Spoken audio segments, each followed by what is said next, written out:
A gang targets a quiet black business owner, thinking he's an easy target. But when they push too far, they discover his dangerous past as a professional killer. This is the story of how one man fights back to protect his community and take down a much bigger threat. Before we start, tell us in the comments which country are you watching this video from. The morning sun bathed the streets of a close-knit neighborhood in golden light, but the warmth couldn't mask the undercurrent of tension. Malcolm Tate, a reserved man with a watchful gaze, unlocked the front door of his small convenience store. The sign above the door read Tate's Market, a modest name for a place that had become the heart of a struggling community. Inside, the shelves were neatly organized, each item meticulously placed, reflecting Malcolm's precision and discipline. His tall, sturdy frame moved with quiet purpose, but his eyes told a different story of someone who had seen too much and carried the weight of it every day. Malcolm wasn't just a store owner. He was a man who had once lived in shadows, a professional killer in another life, now seeking peace in the ordinary. But peace was hard to come by. Outside, the neighborhood buzzed with life. A young boy on a bike pedaled by, waving at Mrs. Eleanor Davis, a stoic elder known for her fiery spirit. She was a pillar of the community, tirelessly rallying neighbors to resist the slow creep of gentrification. Developers had started circling the area, offering too good to be true deals to homeowners desperate for money. Mrs. Davis paused in front of Tate's Market, her sharp eyes scanning the street. "Morning, Malcolm," she said, stepping inside. "Morning, Mrs. Davis," Malcolm replied, his voice steady and warm. He placed a cup of coffee on the counter without her asking. He always knew what she needed. "These developers won't stop," she muttered, sipping the coffee. "Now there are whispers of something darker. Businesses getting vandalized, owners being threatened. They want to push us out." Malcolm nodded but said nothing. His instincts told him trouble was brewing, but he wasn't one to speak unless necessary. Across town, Travis Knox, a cocky and volatile gang leader, leaned against a battered truck. His crew, Brock Dillon, a towering enforcer, and Logan Brooks, a wiry young man with a nervous edge, listened as Travis outlined his plan. "That store on 5th? Tate's Market," Travis said, lighting a cigarette. "Perfect target. Quiet guy, no muscle. We lean on him, he folds." Logan hesitated. "You sure about this, Travis? He doesn't seem like the type to mess with." Travis smirked, blowing out a plume of smoke. "Exactly. Those quiet ones are always the easiest. And Vance wants this block cleared. We do this right, we'll be rolling in cash." Above it all loomed Conrad Vance, a wealthy developer with an insatiable appetite for power. Sitting in his glass-walled office, Vance reviewed blueprints of the neighborhood. His plan was simple but ruthless: acquire properties at rock-bottom prices, raise the neighborhood, and replace it with high-end developments. "Knox and his crew are the perfect tools," Vance murmured to his fixer, Julian Price. "Keep the heat on these businesses. The more they fear, the faster they'll sell." Julian nodded, his face betraying a flicker of doubt. "What about Tate's Market?" "Word is, he's not like the others." Vance's smile was cold. "Everyone has a breaking point. Find his." Later that evening, as Malcolm swept the floor of his store, the doorbell chimed. Mrs. Davis stepped in, her expression grim.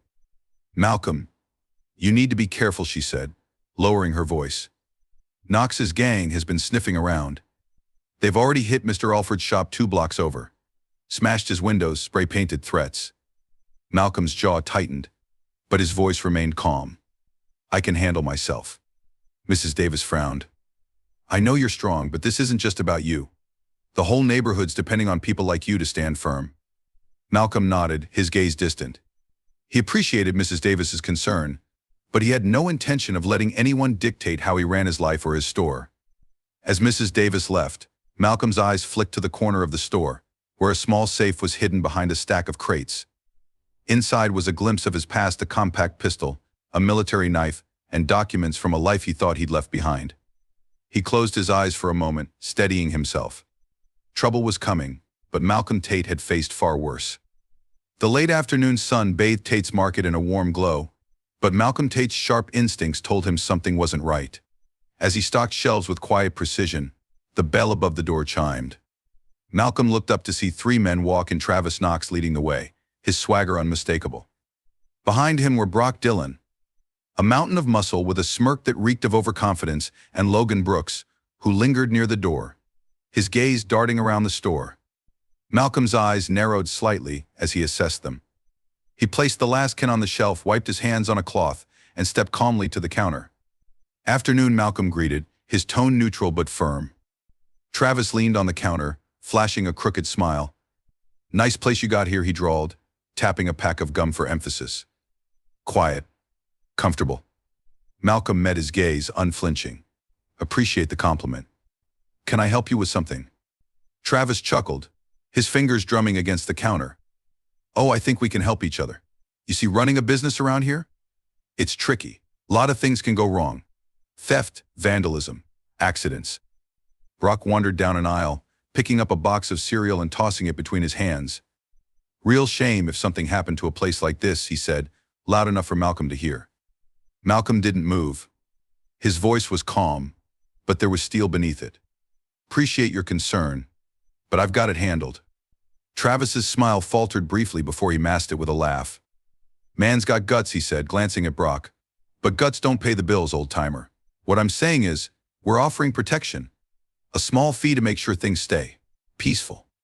Logan shifted uncomfortably near the door. His hands were shoved into his jacket pockets, and his eyes avoided Malcolm's. Malcolm studied Travis for a long moment, his silence unnerving. Then he spoke, his voice even. "I said I've got it handled." The room seemed to still, the air thick with tension. Brock slammed the cereal box onto the shelf, the sound echoing through the store. "You deaf, old man? My boss is making you a deal. Smart thing to do would be to take it." Malcolm's gaze shifted to Brock, his expression unchanging. "If you're not here to buy something, I suggest you leave." Travis leaned in closer, his voice dropping to a low, threatening tone. "You don't get it, do you? You're in my territory now. You don't make the rules. I do." Malcolm straightened, his calm demeanor intact. "This store's mine. I make the rules here. And rule number 1? Don't come in here making threats." Logan took a small step forward, his voice hesitant. "Maybe we should just go, Travis. He's not worth it." Travis whipped around, glaring at Logan. "What's your problem? You scared of this guy?" Logan swallowed hard, avoiding eye contact. "I'm just saying, we've got other things to do. Let's not waste time here." Travis turned back to Malcolm, his smile now gone. "This isn't over," he said, his voice dripping with venom. "You've got one chance to change your mind, old man. We'll be back. And next time we won't be so nice." Brock grinned, knocking over a small display of candy bars as he passed. Logan lingered by the door for a moment, his conflicted expression meeting Malcolm's calm gaze. Then he followed the others out. The bell jingled as the door shut behind them, leaving the store in heavy silence. Malcolm exhaled slowly, his hands resting on the counter. His pulse was steady, his breathing even. He wasn't rattled, just focused. He stepped from behind the counter and began picking up the falling candy bars, his movements deliberate. The faint glimmer of a security camera caught his eye. He glanced at the monitor, noting the clear footage of the confrontation. From the corner of the store, Mrs. Davis appeared, her face pale but her voice steady. "Malcolm, you all right?" "I'm fine," he said quietly, placing the candy back on the shelves. "They're coming back, aren't they?" Malcolm nodded. "They always do."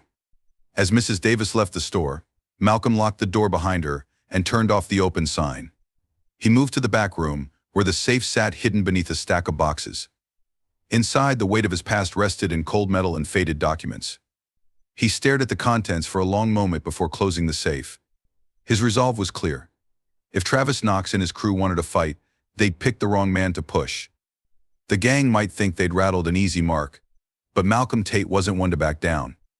The hum of daily life in Malcolm's neighborhood turned into an uneasy silence. Shopkeepers avoided eye contact, their once vibrant storefronts marred with graffiti and broken windows.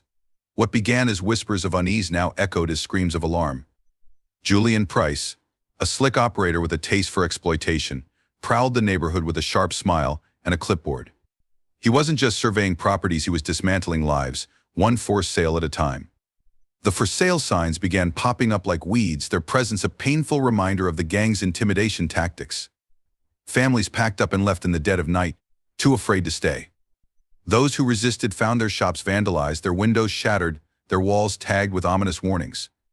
In a quiet office overlooking the neighborhood, Conrad Vance watched with cold satisfaction.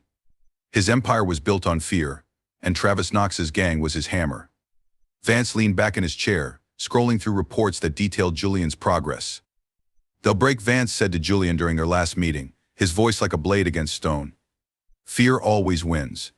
And when they do, we'll have this neighborhood wrapped up." Julian nodded, his smirk as sharp as his suit. Knox's crew is doing their part. It's only a matter of time before they all cave. At Tate's Market, Malcolm kept his routine calm and unshaken. But his mind churned. The neighborhood was crumbling under the weight of fear, and he could see it in the eyes of every customer who walked through his door. Mrs. Eleanor Davis stormed into the store one evening, her hands trembling as she clutched her purse. "Malcolm, you have to do something. They're tearing this place apart." Malcolm turned to her, his expression neutral but his voice calm. "What do you want me to do, Eleanor?" "Speak up. Fight back. You're the only one who hasn't backed down yet." He sighed, his hands resting on the counter. "Eleanor, you know my past. Getting involved will only bring trouble." "Trouble's already here, Malcolm," she retorted, her voice rising. "You can't hide from it forever." The next morning, Malcolm walked past Solomon's Deli, a cornerstone of the community, and stopped cold. The front window was shattered, and the word "sell" was spray-painted in bold red letters across the door. Inside, Mr. Solomon swept glass into a dustpan, his face pale. "They hit us last night," he said quietly when Malcolm offered to help. "It's not just me. They hit the Johnson's flower shop and the hardware store too. They're sending a message." Malcolm nodded, his jaw tightening. He scanned the street, catching a glimpse of Logan Brooks across the way. Logan leaned against a lamppost, his hands stuffed in his jacket pockets, his gaze darting nervously. Meanwhile, Detective Naomi Vega parked her unmarked car near the market, taking notes on the recent wave of crimes. Vega had a sharp eye for details, and something about Malcolm Tate intrigued her. He was always present, always watching, but never involved in the chaos surrounding him. As she sipped her coffee and observed, she saw Malcolm step out of the store and exchange a few words with Mrs. Davis. There was something about his posture, his deliberate movements, that screamed experience. She approached, flashing her badge. "Malcolm Tate, right? Mind if I ask you a few questions?" Malcolm turned to her, his face unreadable. "Depends on the questions." Vega smirked, impressed by his calm demeanor. "Just trying to get a sense of what's going on in this neighborhood. People talk about you like you're the last line of defense." "I'm just a store owner," Malcolm replied, his tone even. Vega tilted her head, studying him. "Is that so? You seem to have a lot of eyes on you for someone who's just watching." Malcolm didn't respond, his gaze steady. Vega filed away her observations and handed him her card. "If you see anything, or if you feel like sharing what you already know, give me a call." Back in the market, Malcolm stared at the detective's card on the counter. Mrs. Davis returned, her brow furrowed. "What did she want?" "Just asking questions," Malcolm replied. "And what did you tell her?" "Nothing she doesn't already know." Mrs. Davis crossed her arms, frustration etched on her face. "You're better than this, Malcolm. You've got a gift, a way to stand up to them that nobody else has. What are you waiting for?" Malcolm looked at her, his voice low. "I'm waiting for a way to fight that doesn't cost me everything." That evening, the gang struck again. This time, they torched a local park pavilion where children played. The flames lit up the night sky, and the acrid smell of smoke hung over the neighborhood like a dark omen.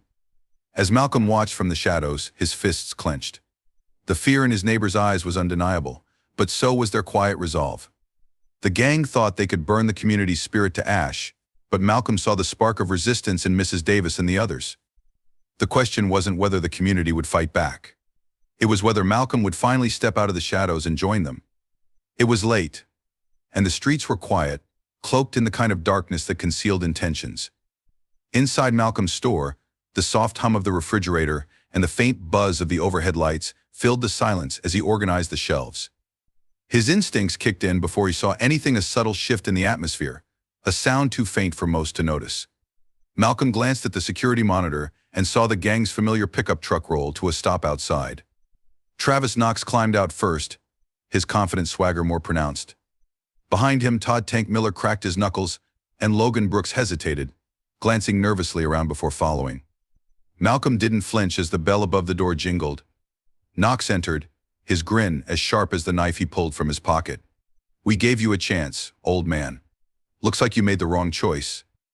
Malcolm's calm gaze landed on Knox. You should leave. You've already pushed too far. Knox laughed, the sound cold and mocking. You don't get it, do you? We're not here to talk. Tank grabbed a metal pipe from under his jacket, slamming it against the counter with a deafening clang. Logan lingered near the entrance, his nervousness more pronounced as the tension in the room escalated. When Knox lunged, Malcolm moved. Years of muscle memory took over, his body acting before his mind. He sidestepped Knox's attack with fluid precision, grabbing the man's wrist and twisting it sharply. The knife clattered to the floor, and Knox let out a pained grunt. Tank roared and swung the pipe. Malcolm ducked, driving a knee into Tank's gut and following with an elbow to his jaw. The large man stumbled back, crashing into a display rack. Logan froze near the door, his eyes wide as Malcolm turned toward him. You don't have to be here, Malcolm said, his voice low but commanding. Walk away. Logan hesitated, his internal conflict visible, but Knox's shout snapped him out of it. Get him, Logan. Instead, Logan stepped back, his hands raised. This isn't what I signed up for. He bolted out the door, leaving Knox and Tank behind. The fight was a blur of precision and instinct, but for Malcolm it unlocked a flood of memories. Years ago in another life he had been Malcolm "Ghost" Tate, a professional killer whose name sent chills through the underworld. His movements now mirrored those days, quick, efficient, deadly. He remembered the endless nights, the faces of those who had crossed him, and the toll it had taken on his soul. He hadn't just left that life behind, he had buried it, determined to become a better man. But some skills didn't fade, and tonight they were his only chance. Knox charged again, swinging wildly. Malcolm deflected the blows with ease, twisting Knox's arm and slamming him face first into the counter. Blood dripped from Knox's nose as he struggled to rise, only to find Malcolm's foot pinning him to the floor. You made a mistake, Malcolm said, his voice cold. Don't come back. Tank groaned from the floor, clutching his ribs. Knox spat out blood, glaring up at Malcolm with unfiltered hatred. You're dead. You hear me? Dead. Malcolm stepped back, letting Knox scramble to his feet. Get out, he said simply. The gang retreated, their bravado shattered but their fury smoldering. As the sound of the pickup's engine faded, the faint wail of sirens approached. Detective Naomi Vega arrived moments later, stepping out of her unmarked car with her badge in hand. Her sharp eyes took in the shattered shelves, the bloodstains, and Malcolm's steady demeanor. What the hell happened here, she asked, holstering her weapon as she approached. They made their move, Malcolm replied, his voice calm but firm. Vega's gaze sharpened as she stepped closer. And you fought them off. Alone. Malcolm shrugged. I didn't have a choice. Her eyes lingered on him, suspicion and curiosity mixing. That's not just self-defense, Malcolm. That's training. Real training. Malcolm didn't respond, but the look in his eyes spoke volumes. You're not just a store owner, Vega pressed. Who are you? For a moment, Malcolm considered deflecting, but the weight of his past felt heavier now. Someone who knows how to handle himself, he said finally. Vega nodded, clearly unsatisfied but unwilling to push further. We're going to need statements. Security footage too. Malcolm motioned toward the back office. It's all there. As Vega walked away, Malcolm leaned against the counter, his hands shaking slightly. The fight had stirred something in him, an edge he had tried to dull, a side of himself he had sworn never to unleash again. In a dimly lit garage across town, Knox slammed his fist into the hood of the pickup truck, his nose still bleeding. Tank sat nearby, nursing his injuries, while Logan hovered by the exit, guilt etched across his face. That bastard thinks he can humiliate us, Knox snarled. This isn't over. Not by a long shot. Logan hesitated before speaking. Maybe we should let it go, Travis. He's not who we thought he was. Knox whipped around, his eyes blazing. You scared, Logan? That's what this is about. You're scared of him. Logan didn't answer, but his silence was enough. Knox grabbed a bat from the corner, his voice low and venomous. I don't care who he is. We're taking him down. And we're making it hurt. The tension in the room was palpable as the gang steeled themselves for revenge, unaware that they were playing a dangerous game with someone far more capable than they imagined. Julian Price sat in the dimly lit backroom of a failing nightclub, his fingers tapping rhythmically on the table. The fixer's polished demeanor was cracking under pressure as he listened to Conrad Vance's clipped, demanding voice over the phone. "This is taking too long," Vance growled. "I don't pay you to stall. I pay you to deliver results. That community center is prime real estate, and I want it cleared out. No more excuses." Julian's jaw tightened, his usual smirk replaced by a grimace. "We've got it under control. Knox and his boys just need a little more motivation." "You'd better make it happen," Vance snapped, "or you'll find out just how replaceable you are." The call ended abruptly, leaving Julian staring at the screen, his mind racing. The gang had failed too many times, and Vance's patience was running thin. Desperation clawed at him, driving him to push Knox into taking more drastic measures. In the garage that served as the gang's hideout, Knox and Tank listened as Julian laid out the plan. The tension in the room was thick, punctuated by the occasional creak of metal or shuffle of feet. "We're done playing nice," Julian hissed, slamming a folder onto the makeshift table. "Vance wants results, and he wants them now. You hit the community center next hard. Break windows, smash doors, set fires if you have to. Make them scared enough to leave." Knox grinned, his bravado reigniting. "About time we stopped wasting energy on that old man. Let's hit him where it hurts." Logan Brooks stood near the edge of the room, his face shadowed and unreadable. As Knox and Tank laughed, trading ideas for their next rampage, Logan's stomach churned. He had joined the gang out of loyalty to Knox, but the violence and chaos had gone too far. Malcolm had been watching. He knew the gang would retaliate, and he wasn't willing to sit back while his community suffered. Late at night, he moved through the shadows, blending into the darkness as he observed the gang's movements. Through a cracked window, Malcolm saw Julian gesturing wildly as he barked orders, his voice rising in frustration. Nearby, Knox leaned against a car, the same cocky grin on his face, while Logan stood apart, his discomfort evident. Malcolm's keen eyes spotted something critical: a map of the community center spread out on the table, marked with notes in red XS. His heart sank. They weren't just threatening, they were planning a full-scale assault. Carefully, Malcolm pulled out a small camera from his jacket, snapping pictures of the scene. Every detail mattered: the map, the aggressive posturing, and Logan's conflicted expression. As the gang prepared to leave, Logan lagged behind. His unease grew with every passing moment, and Malcolm seized the opportunity. Stepping out of the shadows, he caught Logan's attention with a low whistle. Logan froze, his eyes darting around. "What the hell? Who's there?" "It's me," Malcolm said, his voice calm but firm as he stepped into view. Logan's eyes widened. "You've got some nerve showing up here." "I'm not here to fight," Malcolm said. "I'm here to talk." "You know this isn't right, Logan. You don't belong in this." Logan hesitated, the conflict etched deeply on his face. "It's not that simple. I owe Knox." "You don't owe him your soul," Malcolm replied. "Or your future. You've got a choice to make, and you know what the right one is." For a moment, silence hung between them. Finally, Logan nodded subtly, his voice barely above a whisper. "I'll help. But you didn't hear it from me." Logan's quiet defection proved invaluable. Through him, Malcolm learned the gang's timeline and their planned attack on the community center. Armed with this intel, Malcolm met with Detective Vega in a quiet diner, sliding the photos across the table. "This is enough to move on Julian Price," Malcolm said. "He's the one pulling the strings. Get him, and the whole operation starts to crumble." Vega studied the evidence, her expression hardening. "You've been busy." "Had to be," Malcolm replied. "But now it's your turn. You take Julian down, and I'll make sure Knox and his boys stay in check." The next evening, Julian lounged in the back room of the nightclub, sipping a glass of whiskey as he reviewed his notes. The tension of the previous days had eased slightly. The gang was finally moving forward, and Vance's demands were being met. The sound of a door slamming broke his focus. He looked up to see Detective Vega entering, flanked by two officers. "Julian Price," she said, holding up a warrant. "You're under arrest for conspiracy to commit arson, racketeering, and extortion." Julian laughed, his arrogance barely shaken. "You've got nothing on me."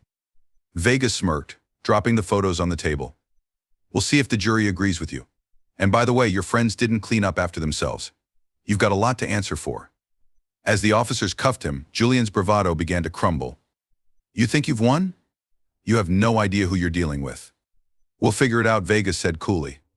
"Enjoy the view from behind bars." Julian's arrest sent shockwaves through the gang. Without their fixer, they were disorganized and vulnerable. Knox's confidence faltered, Tank grew increasingly reckless, and Logan distanced himself further, feeding Malcolm critical updates to ensure the gang's downfall. As Julian sat in a holding cell, the weight of his situation began to settle in. Vance had used him as a pawn, and now Julian was left to face the consequences alone. The night was unnervingly quiet in Malcolm Tate's neighborhood, an oppressive silence that hinted at the storm brewing. The community center's lights flickered faintly, and Malcolm's store stood resolute, its windows repaired but carrying the weight of countless battles. Inside, Malcolm prepared himself, his senses honed and his movements deliberate. Across town, Knox rallied his gang in their hideout, their bravado masking the desperation in their eyes. Conrad Vance loomed in the background, his sharp suit an unsettling contrast to the chaos he orchestrated. "This is your last chance," Vance sneered. "You either take him down, or you're done. That store and the community center fall tonight." Knox smirked, his arrogance undimmed. "Don't worry, boss. We've got it covered." Logan Brooks stood at the edge of the group, his face grim. The decision he'd made earlier to side with Malcolm weighed on him, but he couldn't back out now. Quietly, he slipped his phone out and sent a quick text to Malcolm, "They're coming." Malcolm read the message and glanced at the clock. He adjusted the straps on his tactical gloves, his face a mask of calm determination. In the community center, Mrs. Eleanor Davis and a handful of volunteers helped children with after-school activities, blissfully unaware of the imminent danger. The low growl of engines broke the silence as two trucks pulled up outside Malcolm's store. The gang spilled out, their movements hurried but deliberate. Knox barked orders while Tank carried a sledgehammer, grinning as he swung it onto the sidewalk. Malcolm stepped outside, his figure silhouetted by the store's light. "This is the last time I'm telling you," he said, his voice calm but sharp. "Leave." Knox laughed, a hollow sound. "You don't get it, old man. You don't scare us. This is our turf now." "Not tonight," Malcolm replied, his stance unwavering. The gang split up, half heading toward the community center. Logan hesitated, then followed, his mind racing as he tried to figure out how to warn the volunteers without giving himself away.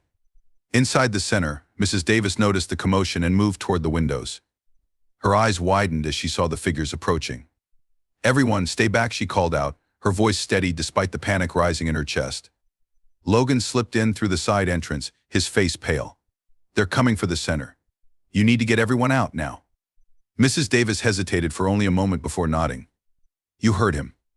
Get the kids out the back door." Outside his store, Malcolm moved like a shadow. Tank swung his sledgehammer, but Malcolm sidestepped, delivering a swift strike to Tank's ribs. The larger man stumbled back, gasping for air as Malcolm disarmed him with a sharp twist. Knox lunged forward with a knife, his movements wild and aggressive. Malcolm blocked the attack with precise efficiency, countering with a blow that sent Knox reeling. "You're out of your depth," Malcolm said, his tone cutting. Knox spat blood, his face twisted in rage. "We'll see about that." At the community center, Logan intercepted one of the gang members trying to break down the front door. "Hey," he shouted, drawing their attention. Knox said to check the back first. The man frowned but nodded, running off. Logan turned to Mrs. Davis. "They're distracted. Get everyone to safety." "What about you?" she asked, her voice filled with concern. "I'll buy you time," Logan said, his voice firm. As the gang tried to regroup, Logan sabotaged their plans, locking doors behind them and leading them into dead ends. His actions bought enough time for the police to arrive, their sirens slicing through the chaos. Near the store, a sleek black car pulled up. Conrad Vance stepped out, his polished shoes clicking against the pavement. He surveyed the scene with a disdainful sneer, his eyes narrowing as he spotted Malcolm. "So this is the man causing all this trouble," Vance said, his voice dripping with condescension. "You should have known better than to stand in my way." Malcolm straightened, his expression unreadable. "I could say the same to you." Vance's smirk faltered, but he quickly recovered. "Do you think you've won? Your little act of defiance won't stop me. People like you always lose in the end." Malcolm's gaze hardened. "Not this time." The sound of sirens grew louder as Detective Naomi Vega led a squad of officers into the fray. They swarmed the community center, apprehending the gang members with calculated efficiency. Vega spotted Malcolm outside his store, standing firm as Vance's smug demeanor began to crumble. She approached, her badge glinting under the streetlights. "Conrad Vance," she called out, holding up a warrant. "You're under arrest for conspiracy, extortion, and orchestrating criminal activity." Vance's composure finally shattered. "You can't arrest me. Do you know who I am?" "We do," Vega replied coldly. "That's why you're going away." As the officers led Vance and the gang members away, Malcolm finally allowed himself a moment to exhale. Logan approached cautiously, his face a mix of relief and regret. "I'm sorry," Logan said quietly. "For everything." Malcolm studied him for a moment before nodding. "You did the right thing in the end. That matters." Mrs. Davis joined them, her eyes filled with gratitude. "Thank you, Malcolm. For everything." Malcolm offered a faint smile. "This community stands because we all fight for it. Together." The courtroom was packed, reporters scribbling notes as Conrad Vance sat at the defense table, his once arrogant demeanor replaced with a hollow defiance. The evidence against him was overwhelming, and the jury delivered a swift verdict, guilty on all charges. The judge's voice was firm, but resolute as he delivered the sentence.